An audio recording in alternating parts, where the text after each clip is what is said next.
जय हिंद एवरीवन, स्वागत है आपका हमारे चैनल इंडियन डिफेंस एनालिसिस में, जहां आपके लिए लेकर के आते हैं इंडियन डिफेंस से जुड़ी टॉप अपडेट्स को। और आज के अपने इस वीडियो में हम बात करने वाले हैं Su-75 चेकमेट के बारे में। हम जानेंगे कि ये एयरक्राफ्ट कैसा है और कितने % चांसेस हैं कि भारत इस प्रोग्राम को ज्वाइन करेगा, और रशिया क्यों चाहता है कि भारत इस प्रोग्राम को ज्वाइन करे, इसमें इंटरेस्ट ले। तो आइए इन्हीं सारे प्रश्नों का उत्तर ढूंढते हैं आज के अपने इस वीडियो में। Su-75 चेकमेट को पहली बार मार्च 2021 एयर शो में प्रदर्शित किया गया था रशिया के द्वारा, और रशिया ने उस समय कहा था कि ये उनका एक advance single engine stealth fighter है जिसको वो नाम देंगे चेकमेट। और रिपोर्ट्स में ये भी क्लेम किया गया कि ये एयरक्राफ्ट हर प्रकार के जो लेटेस्ट सिस्टम हैं उनको फीचर कर रहा है। इसमें ओपन आर्किटेक्चर कॉन्फ़िगरेशन का इस्तेमाल किया गया है, जिसका मतलब ये है कि कस्टमर की रिक्वायरमेंट के हिसाब से इसको कॉन्फ़िगर किया जा सकेगा। वहीं इसमें आर्टिफिशियल इंटेलिजेंस की भी एक अहम भूमिका होने वाली है। रशिया शुरू से ही ये दावा करता रहा कि उनका ये नया फाइटर एक 5th जेन फाइटर है जिसमें एडवांस जो स्टेल्थ फीचर्स हैं उनका इस्तेमाल किया गया है। अगर आप इस एयरक्राफ्ट के फ्रंटल सेक्शन पे नजर डालें तो यहाँ पर आपको बोइंग के X-32 कॉन्सेप्ट की एक झलक दिखेगी, क्योंकि काफी हद तक जो ये एयरक्राफ्ट है ये डिजाइन में X-32 की सिमिलरिटीज को प्रदर्शित करता है अगर हम फ्रंटल सेक्शन की बात करें। लेकिन अमेरिका कभी भी X-32 को लेकर के आगे नहीं बढ़ा, क्योंकि अमेरिका ने बाद में जो लॉकहीड मार्टिन का X-35 था, जिसको बाद में F-35 के नाम से जाना गया, उसको सेलेक्ट किया। वहीं अगर आप इसके रियर सेक्शन पे नजर डालें चेकमेट के, या बॉडी के पिछले हिस्से पर नजर डालें, तो आपको एक और लेजेंडरी अमेरिकन फाइटर एयरक्राफ्ट जिसके बारे में हमने ऑलरेडी कई बार बात करी हुई है, जो कि है YF-23 ब्लैक विडो, उसकी झलक देखने को मिलती है। हालांकि ब्लैक विडो प्रोग्राम भी कभी प्रोडक्शन स्टेज तक नहीं पहुंच सका, क्योंकि उसको भी F-22 रैप्टर ने पिछड़ा दिया, क्योंकि F-22 रैप्टर अपने स्टेल्थ और अपनी एजिलिटी के मामले में उससे कहीं ज्यादा आगे था। इसलिए अमेरिका का जो YF-23 प्रोग्राम है वो भी कभी फलीभूत नहीं हो सका। लेकिन आपको ये दोनों प्रोजेक्ट की जो झलक है वो Su-75 चेकमेट में बखूबी देखने को मिल रही है। अगर हम Su-75 चेकमेट के इंजन और परफॉर्मेंस पे नजर डालें तो आपको हम बताना चाहेंगे कि यहाँ पर एक सिंगल इंजन का इस्तेमाल किया जाएगा। रिपोर्ट्स में ये क्लेम किया जा रहा है कि इसमें ठीक वही इंजन इस्तेमाल किया जाएगा जो कि रशिया ने अपने Su-57 फैलन के लिए विकसित किया है, जो कि है Sdelia-30। ये इंजन आफ्टर बर्नर के बाद 176.6 किलोन्यूटन का थ्रस्ट जनरेट करने में सक्षम है, जिसको अगर आप तेजस मार्क 2 में इस्तेमाल किए जाने वाले जनरल इलेक्ट्रिक F414 इंजन से कंपेयर करें तो लगभग 2 गुना है। जी हाँ, लगभग 2 गुना थ्रस्ट के साथ ये इंजन Su-75 चेकमेट को पावर देगा। वहीं रशिया का ये नया स्टेल्थ फाइटर काफी ज्यादा सुपीरियर मनूवरबिलिटी के साथ में आएगा, और इसके टेक ऑफ और लैंडिंग परफॉर्मेंस भी काफी इनहैंस होगी। और माना जा रहा है इसका श्रेय जाएगा Sdelia-30 इंजन के थ्रस्ट वेक्टर कंट्रोल नोजल्स को। अगर हम चेकमेट की बात करें तो इसकी टॉप स्पीड जो होगी वो मार्क 1.8 तक की होगी। वहीं इसकी जो ऑपरेशनल रेंज है वो 3000 किलोमीटर की होने वाली है।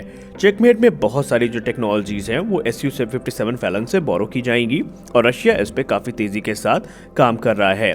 रशिया का कहना है कि उनका ये नया स्टेल्थ फाइटर हर मायने में अपने जो कंपैटिटर्स हैं उनसे ज्यादा ही कैपेबल होने वाला है। Su-75 चेकमेट का जो मैक्सिमम टेक ऑफ वेट होने वाला है वो 18,000 किलोग्राम होने वाला है, और ये इस वेट के साथ 54,000 फीट तक के एल्टीट्यूड तक उड़ान भरने में सक्षम होगा। और अगर इसके हम वेपन पेलोड की बात करें तो ये 8,000 किलोग्राम तक के जो वेपन्स हैं उनको कैरी कर लेगा। और अगर हम इसके इंटरनल वेपन बे में बात करें मिसाइल्स की संख्या की, तो ये अपने साथ स्टेल्दी मिशंस में 4 मिसाइल्स के साथ उड़ान भर सकेगा। यानी कि रशिया प्लान ये कर रहा है कि इसमें R-73 और R-77 जो एयर टू एयर मिसाइल्स हैं उनको इंटीग्रेट किया जाएगा। वहीं ये एयरक्राफ्ट एंटीशिप मिसाइल्स को भी कैरी करने में सक्षम होगा, जो कि इसे एक truly multi role fighter jet की कैटेगरी में ला करके खड़ा कर देंगी। बेसिकली दोस्तों, रशिया अपने इस एयरक्राफ्ट को F-35 का कॉम्पिटिटर मानता है, और उसी के कंपटीशन में ये एयरक्राफ्ट प्रोजेक्ट भी किया जा रहा है। लेकिन ये काफी कम प्राइस में आएगा। रशिया की जो प्राइसिंग है वो काफी एग्रेसिव है, क्योंकि ये एयरक्राफ्ट सिर्फ $30 मिलियन की ही राशि में मार्केट में उपलब्ध होगा, जो कि F-35 लाइटनिंग II और राफेल की तुलना में भी काफी सस्ता है। अगर हम बात करें इसके रोल आउट की या प्रोडक्शन की, तो रशिया ने ये क्लेम किया है कि जो पहला पायलट बैच का चिकमेट फाइटर एयरक्राफ्ट होने वाला है वो 2026 तक प्रोड्यूस किया जाएगा। हालांकि ये टाइमलाइन काफी अनरियलिस्टिक प्रतीत होती है, क्योंकि अभी रशिया यूक्रेन में जो युद्ध चल रहा है उसके चलते बहुत ज्यादा यहाँ पर प्रभावित हुई है रशिया की इंडस्ट्रीज। इसलिए उनका ये दावा कि 2026 तक ये एयरक्राफ्ट वास्तविकता का रूप ले लेगा, ये थोड़ा अनरियलिस्टिक सा लगता है। अब मेन मुद्दे पे आइए बात करते हैं जिसके बारे में आप सब इस वीडियो को देख रहे हैं, और वो है कि क्या भारत इस प्रोग्राम को ज्वाइन करेगा, क्या भारत को ये प्रोग्राम ज्वाइन करना चाहिए। दोस्तों 7 फरवरी को रशिया की न्यूज एजेंसी TASS के द्वारा ये रिपोर्ट किया जाता है कि रशियन डेलीगेशन एरो इंडिया 2023 को अटेंड करेगा, जो कि भारत में आयोजित किया जाने वाला या एशिया का सबसे बड़ा एयर शो है। और इस दौरान रशियन डेलीगेशन भारत के साथ इस 5th जनरेशन फाइटर एयरक्राफ्ट को लेकर के बातचीत भी करेगा और भारत को इस प्रोग्राम को ज्वाइन करने का आमंत्रण भी रशिया के द्वारा मिलेगा। लेकिन सबसे बड़ा सवाल ये है कि क्या भारत को इस प्रोग्राम में इन्वेस्ट करना चाहिए, क्योंकि भारत ऑलरेडी काफी पोटेंट तेजस मार्क 2 एयरक्राफ्ट पे काम कर रहा है, जो कि सिमिलर कैपेबिलिटीज के साथ में आने वाला है। दोस्तों भारतीय वायुसेना के लिए इस समय सबसे बड़ी जो जिम्मेदारी है वो है LCA मार्क 2, MRFA और AMCA, और इसमें ही बहुत बड़ा पैसा भारतीय वायुसेना लगाने वाली है। तो ऐसे में भारतीय वायुसेना किसी अन्य प्रोग्राम में अपनी जो इंटरेस्ट है उसको प्रदर्शित करे, ये बहुत ज़्यादा मुश्किल लगता है।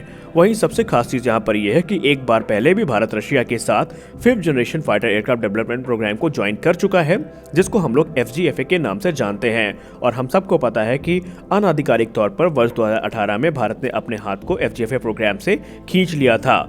लेकिन यहाँ पर इश्यूज जो बताए गए थे मेन उस समय वो था नॉलेज ट्रांसफर और डेवलपमेंटल टाइमलाइंस, जिसके चलते भारत खुश नहीं था और भारत ने FGFA प्रोग्राम से बाहर का रास्ता ही चुना।